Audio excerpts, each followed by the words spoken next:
마태복음 10장 16절부터 23절 말씀입니다. 한 목소리로 봉독하겠습니다. 보라, 내가 너희를 보냄이 양을 이리 가운데로 보냄과 같도다. 그러므로 너희는 뱀같이 지혜롭고 비둘기같이 순결하라. 사람들을 삼가라. 그들이 너희를 공회에 넘겨주겠고 그들의 회당에서 채찍질하리라.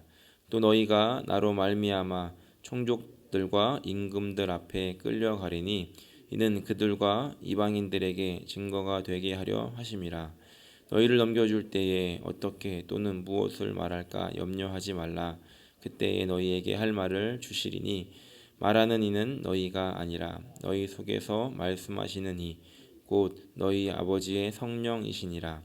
장차 형제가 형제를 아버지가 자식을 죽는 데에 내어주며 자식들이 부모를 대적하여 죽게 하리라. 또 너희가 내 이름으로 말미암아 모든 사람에게 미움을 받을 것이나 그까지 견디는 자는 구원을 얻으리라. 이 동네에서 너희를 박해하거든 저 동네로 피하라. 내가 진실로 너희에게 이르노니 이스라엘의 모든 동네를 다 다니지 못하여서 인자가 오리라. 아멘. 저는 오늘 이 말씀을 통해서 사명에 대해서 두 번째 시간 함께 생각해 보려고 합니다. 지난 시간 10장 5절부터 15절을 통해서 사명에 대해서 세 가지를 생각해 보았습니다. 그래서 우리가 보냄을 받은 곳이 있다는 것, 특별히 지금 나에게 주어진 그 자리가 하나님께서 나에게 사명을 위해서 보내주신 그 자리라는 것과 또 우리가 배운 대로 하나님께서 나에게 가르쳐 주신 대로 특별히 내가 하나님의 사랑을 받았던 그 경험을 사용하셔서 그것을 통해 하나님의 사명을 이루시기를 원하신다는 것에 대해서 생각해 보았고, 또 그 사명을 이루기 위해서 우리에게 필요한 것은 완벽하게 하나님을 신뢰하고 의지해야 되는 그런 마음의 자세가 필요하다는 것에 대해서 함께 지난 시간 나누었습니다. 오늘도 말씀을 통해서 한 두 가지 정도를 생각을 해보려고 합니다. 먼저 16절에 사명을 이루기 위해서 우리에게 필요한 자세가 무엇인지를 기록을 하고 있는데 16절을 함께 다시 한번 읽어보겠습니다. 보라, 내가 너희를 보냄이 양을 이리 가운데로 보냄과 같도다. 그러므로 너희는 뱀같이 지혜롭고 비둘기같이 순결하라 라고 이렇게 기록합니다. 우리는 이 말씀을 먼저 읽으며 이런 생각을 하게 됩니다. 예수님께서 말씀하시기를 제자들을 보내시면서 내가 너희를 보내는 것이 양을 이리 가운데 보내는 것과 같다라고 말씀하십니다. 너무 예수님께서 너무한 것은 아닌가라는 생각을 해보았습니다. 왜냐하면 혹시라도 양이 있는데 이리가 있는 곳에 양이 이리가 있는 곳에 가게 되면 이 양을 데리고 오셔야 되는 게 맞지 않은가? 이리가 오면 이리가 오지 못하도록 보호해 주시는 것이 맞는 것이 아닌가라는 생각을 하게 됩니다. 그런데 예수님의 선택은 오히려 그 반대였다는 겁니다. 이 양을 이리로부터 지키는 것이 아니라 오히려 이 양을 그 이리 가운데 보내는 것과 같다라고 말씀하시면서 이 제자들을 이 세상 가운데 보내시는 것이 그러한 것과 같다라고 말씀하신다는 겁니다. 양을 이리 가운데로 보내면 어떤 일이 일어나겠습니까? 아주 참혹한 일이 발생할 수도 있고 굉장히 위험한 상황에 처해 있지 않겠습니까? 그럼에도 불구하고 예수님은 이 제자들을 그들 가운데 보내시기로 결정하시고 그렇게 보내셨다는 겁니다. 예수님께서 제자들에게 요구하시는 삶의 모습이 바로 이 모습과 같았다는 겁니다. 그런데 가만히 생각을 해보면 우리의 입장에서는 예수님 너무하시네 라고 생각을 하게 되겠지만 이 사랑하는 양 같은 제자들을 그 이리 가운데로 보내셔야 하는, 그 가운데 두셔야 하는 예수님의 마음은 어떨까에 대해서도 우리가 생각해 볼 필요가 있다는 겁니다. 제가 이제 얼마 전부터 아이들과 이제 자전거를 타기 시작했는데 집에서 이제 가까운 공원부터 시작해서 올림픽 공원까지도 이제 가면서 그렇게 이제 자전거를 같이 탔습니다. 그런데 하루는 큰 녀석이 이제 7학년이 되는데 혼자서 자전거를 타고 친구네 이제 가겠다는 겁니다. 그 전까지는 혼자서 타게 두지 않고 항상 같이 탔는데 오늘 친구하고 약속을 했다는 겁니다. 그래서 자전거를 학교 가서 자전거를 타고 친구 집이 학교 근처에 있는데 학교에 가서 타기로 했다는 겁니다. 집에서 한 15분 정도 이제 거리인데 멀지는 않지만 혼자서 가겠다고 하니까 제가 처음에 안 된다고 했는데 친구와 약속을 했다고 하고 또 저는 시간이 안 돼서 걱정이 되기는 했지만 일단 보내기로 했습니다. 그러면서 가만히 생각해 보니까 저도 한 그때쯤부터 학교에 자전거를 타고 다녔었거든요. 그래서 보내주었습니다. 그래서 길 건널 때 조심하고 도로로 가지 말고 너무 빨리 달리지 말고 사람들 조심하고 이렇게 이야기를 하면서 보내게 되었지만 돌아올 때까지 마음이 불편하더라고요. 그렇게 이 심지어 자전거를 타고 보내는 것도 이 마음이 놓이지 않는 것이 부모의 마음인데 이 예수님께서 제자들을 보내시면서 마치 양을 이리 가운데로 보내는 것과 같다라고 하셨던 그 예수님의 마음은 어떠셨을까를 생각해 보게 되었다는 겁니다. 예수님께서 그들을 보내시면서 그렇기 때문에 이렇게 당부하십니다. 16절 후반에 보면 그러므로 너희는 뱀같이 지혜롭고 비둘기같이 순결하라 라고 말씀하십니다.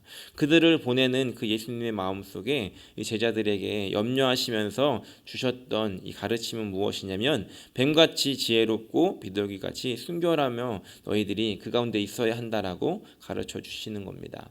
물론 이 뱀이라고 하는 것이 마음에 안 드시는 분도 계시겠지만 이 뱀이라고 하는 동물은 아주 신중하고 빈틈이 없는 동물이라고 합니다. 특별히 자신에게 어떤 처하는 위험에 대해서 그것을 인식하고 피하는 데 아주 뛰어난 재주가 있다라고 합니다. 그래서 이 뱀같이 지혜로워야 한다는 것은 마음에 안 드는 사람이 나타나면 콱 물어버리라는 것이 아니라 그 위험을 인식하고 피할 수 있는 지혜가 있어야 한다. 그리고 그것을 어떤 일들을 이루어감에 있어서 굉장히 빈틈없이 해야 된다라는 것을 그런 지혜가 있어야 된다는 것을 말씀하고 있다는 겁니다. 그리고 비둘기같이 순결해야 된다라고 말씀하십니다. 우리가 이제 보는 비둘기들, 그러니까 우리 동네에 있는 비둘기들을 보면 그렇게 순결해 보이지는 않죠. 어떤 비둘기는 막 살이 쪄서 저게 닭인지 비둘기인지 하는 그런 것들도 있지만 이스라엘 백성들에게 있어서 이 비둘기는 순결함의 상징이었습니다. 그래서 그 옛날에 있었던 성화들을 보면은 그 비둘기 나오는 그림들, 특별히 성령을 표현하는 그런 그림들이 종종 있습니다. 그래서 그 비둘기를 이제 순결함의 상징으로 두었는데 그 순결함은 어떤 신실함이나 어떤 순수한 의도를 가져야 한다는 것입니다. 그래서 이 비둘기같이 순결함을 가져야 된다는 것은 이 마음속에 어떤 신실함 그리고 순결한 그 의도를 가지고 이 세상 가운데 나가야 하는 것인데 중요한 것은 무엇이냐면 이 뱀 같은 지혜와 비둘기 같은 순결함을 둘 다 갖춰야 된다는 겁니다. 만약에 이 뱀 같은 지혜로움만 있고 순결함을 놓치게 되면 그 균형을 잃게 되면 이것은 간교함으로 갈 수 있다는 것이고 이 순결함은 가지고 있는데 지혜로움으로 균형을 잡지 못하면 세상의 사람들이 볼 때는 그냥 무지하고 또 한쪽으로는 고지식함에 그칠 수가 있다는 것입니다. 우리가 월요일부터 토요일까지 또 주일까지도 살아가는 그런 세상이 우리에게 하나님이 허락하신 그 사명을 위한 자리라고 한다면 사명을 위해서 보냄을 받은 자리라고 한다면 우리가 살아가는 그곳에서 우리가 그 사명을 이루기 위해서 애쓰며 살아가는 우리를 보며 예수님께서는 내가 너희를 보내는 것이 마치 양을 이리 가운데 보내는 것과 같다라고 말씀하실 수 있다는 겁니다. 그리고 그때 우리에게 필요한 것은 바로 이 지혜와 순결함 이 두 가지의 균형을 우리에게 요구하시고 그것이 바로 이 사명을 이루어갈 때 필요한 그런 것이라는 것을 우리에게 가르쳐주고 계시다는 겁니다. 오늘 이 아침 우리가 이 말씀을 다시 한번 우리의 마음속에 새기면서 그렇다면 우리에게 주어진 삶의 자리에서 살아가기 위해서 나에게 필요한 균형은 무엇인가? 나이가 너무 지혜라는 것에만 집중했다면 이제 그것에 대한 순수함과 그 순결함으로 균형을 맞추고 또 내가 세상을 순결함으로만 살아갔다라고 한다면 지혜가 부족했다면 그 지혜로 이 균형을 맞추면서 하나님께서 나에게 허락하신 이 삶의 자리에서 사명을 이루기 위해서 하나님 나에게 필요한 것이 무엇인지 그리고 균형을 맞추기 위해서 하나님 무엇이 나에게 더 필요한 것인지에 대해서 하나님의 도우심을 구하고 또 하나님의 지혜와 은혜를 구할 수 있는 그런 저 여러분들이 되기를 예수님의 이름으로 간절히 축원합니다. 두 번째로 이 세상을 살아가며 사명을 이루기 위해 필요한 것이 무엇인가? 그것은 우리의 마음속에 이러한 준비가 있어야 된다는 겁니다.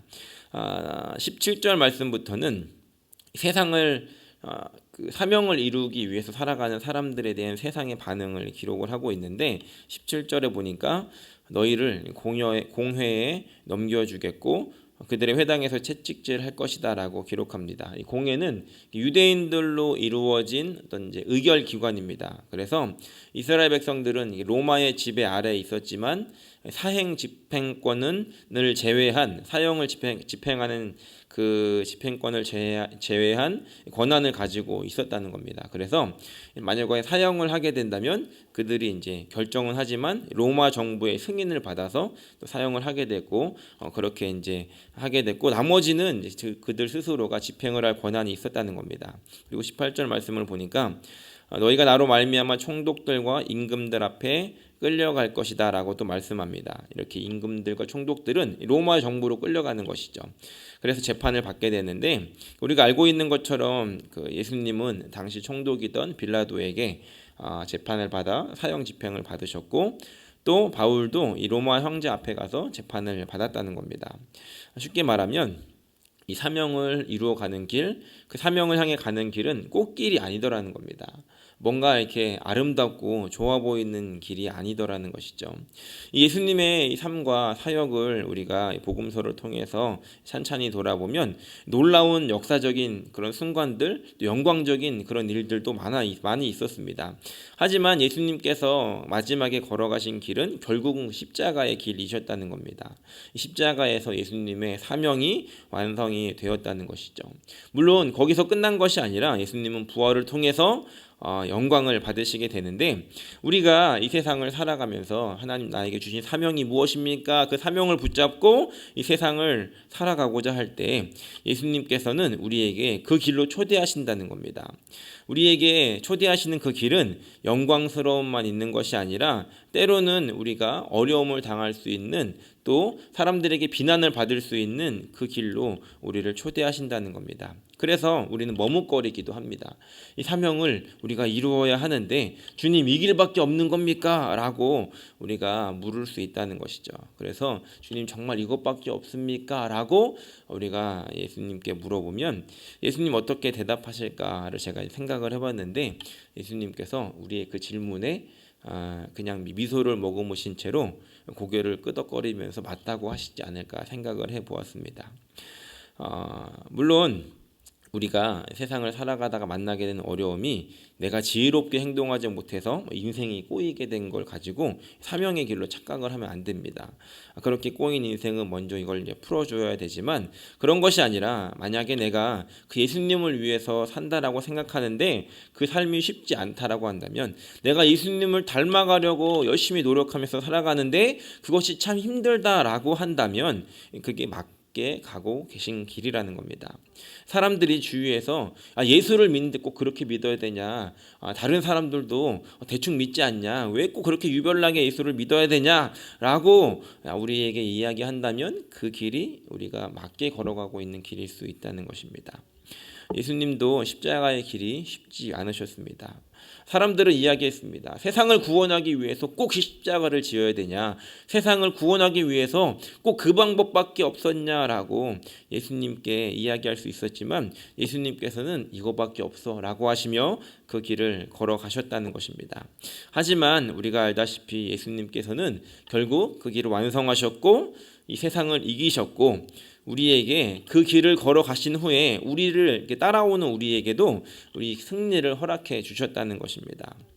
예수님께서 우리에게 원하셨던 것, 또 어쩔 수 없이 우리에게 바라시는 것은 그 십자가의 길을 걸어서 그 사명을 완성하기를 원하신다는 것입니다. 하지만 그 길의 끝에서 결국 우리가 비참하게 인생이 끝나는 것이 아니라 예수님께서 영광을 받으셨듯이 우리에게도 마지막에 그 승리를 약속하시며 그 영광의 길로 우리를 초대하신다는 것입니다. 22절에 보니까 이렇게 기록하고 있습니다. 또 너희가 내 이름으로 말미암아 모든 사람에게 미움을 받을 것이나 끝까지 견디는 자는 구원을 얻으리라 라고 말씀하십니다. 이것은 내 힘으로 견뎌서 구원을 받는 그런 행위를 말하는 것이 아닙니다. 구원은 내 힘으로 받을 수 있는 것이 아니라는 것이죠. 하지만 여기서의 이 구원은 예수님이 우리에게 주신 그 승리, 예수님께서 완성하셨던 그 사명으로 인해서 우리에게 허락하신 이 예수님이 이미 이루신 그 승리를 우리에게도 허락하시며 그 승리를 끝까지 지켜갈 수 있도록 약속하시고 그 승리를 지켜가라고 말씀하신다는 겁니다. 그런데 우리가 가만히 생각해 보면 우리에게 그럴 만한 힘이 있는가? 이것을 끝까지 버티고 견딜 만한 힘이 있는가?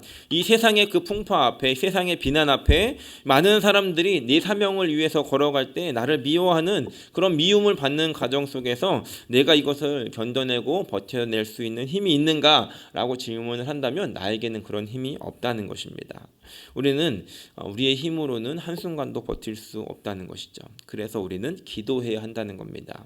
하나님, 오늘도 우리에게 주신 이 사명의 길을 걸어갈 수 있도록 하나님 나에게 힘을 달라고, 하나님 내가 넘어지지 않도록 나를 붙잡아 달라고, 하나님 나에게 이 뱀과 같은 지혜와 이 비둘기 같은 순결함으로 하나님 나에게 주신 이 사명의 길을 걸어갈 수 있게 해달라고 우리가 기도해야 한다는 것입니다. 하나님께서 우리에게 마침내 허락하실 그 승리가 있을 텐데 하나님 오늘 하루도 나에게 이 승리를 허락해 달라고 우리가 기도할 수 있어야 한다는 것입니다. 예수님께서는 이미 승리하셨고 그 승리를 우리에게 약속하셨습니다. 그래서 우리에게 필요한 것은 하나님 그 승리를 오늘도 지켜갈 수 있게 해달라고 우리가 기도해야 한다는 것입니다. 바라기는 오늘 우리가 이 말씀을 다시 한번 기억하면서 하나님께서 나에게 주신 그 사명의 자리, 그 길을 걸어가는 것이 비록 쉽지 않은 길이지만 하나님 나와 함께 하셔서 내가 그 길을 오늘도 걸어갈 수 있도록 나를 붙잡아 주시고 지혜와 순결함을 통해서 그 길을 이루어갈 수 있는 복된 하루가 될 수 있게 해달라고, 복된 우리 인생이 되게 해달라고 함께 기도하며 나아가는 저 여러분들이 되시기를 예수님의 이름으로 간절히 축원합니다.